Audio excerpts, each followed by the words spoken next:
Dr. Besigye atuuse ku kisaawe Nambole ku ssaawa nga 5 ez'enkya ya leero ng'awerekeddwako ebikonge by'amaanyi okuva mu kibiina kya FDC okubadde General Mugisha Muntu, Ambassador wa Swabirigwa, Joyce Sebugwawo, Honorable Cecilia Ogwal, Honorable Patrick Amuliat Oboy, Honorable Wafula Ogutu, Lord Mayor Elias Lukwago, Honorable Nabila Sempala n'abalala bangi ddala.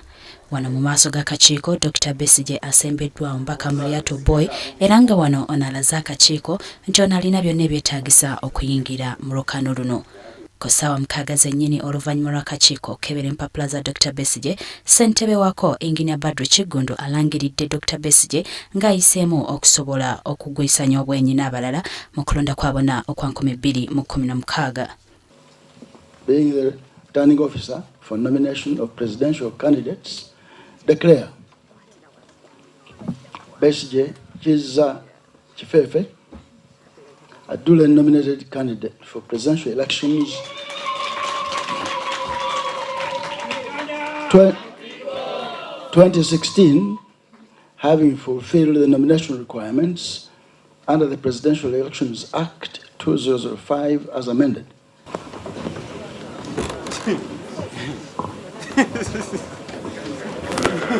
Ono amangu ddala aweereddwa bendera y'okukuuma emirembe mu nnakibiina kya Always Be Tolerant Organization Moses Musana ng'akabonero akamusaba n'okumujjukiza bulijjo okukuuma emirembe mu kakuyege we.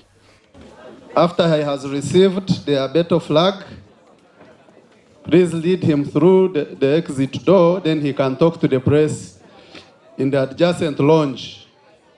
Oluvannyuma lw'okusunsulwa Dr. Kizza Besigye abakanye n'omulimu gw'okulaga abakungu ku kakiiko kano ebimu ku bizibu bye basanga ko n'ebyogerwa abantu okusingira ddala ku kakiiko kano. Ono anenyeza nnyo emivuyo egibeera mu kulonda bulijjo ng'abiteeka ku bunafu bw'akakiiko ko n'okubuuza enjawulo egenda okubeerawo omulundi guno.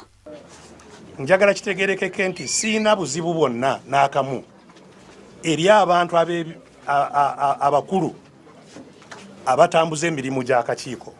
Mwami Badru Kigundu, Engineer Badru Kigundu ne banne sibalinaako buzibu ng'abantu. Tetubalinaako buzibu ng'abantu. Tuyina obuzibu n'ekitongole kye baddukanya.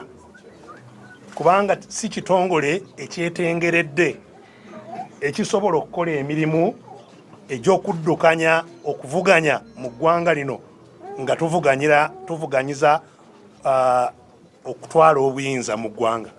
Ono akalaatidde bannansi okulwana okweddiza obuyinza obwatwalibwa abakulembeze ba gavumenti ya NRM era nga kino kye kiruubirirwa kye omulundi guno ng'ayingira akalulu.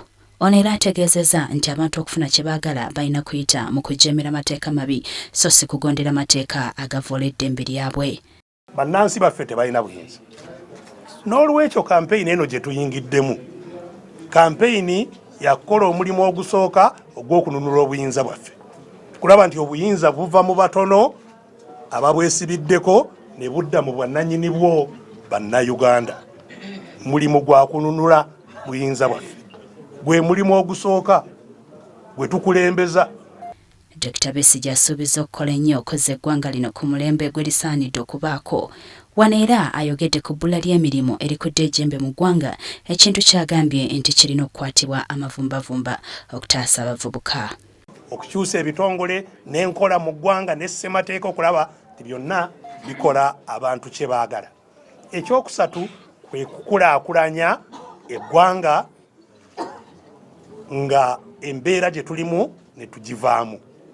Kukulaakulanya eggwanga ng'enkulaakulana etwaliramu buli omu. Si kugamba nti eggwanga likulaakulanye ebyobugagga byeyongedde bitundu bwe biti naye nga byeyongedde mu batono abangi nga beeryankuta. Ekyo tekisoboka. Twagala enkulaakulana buli omu abe ng'agiganyulwamu. Ffenna tukulaakulanire wamu.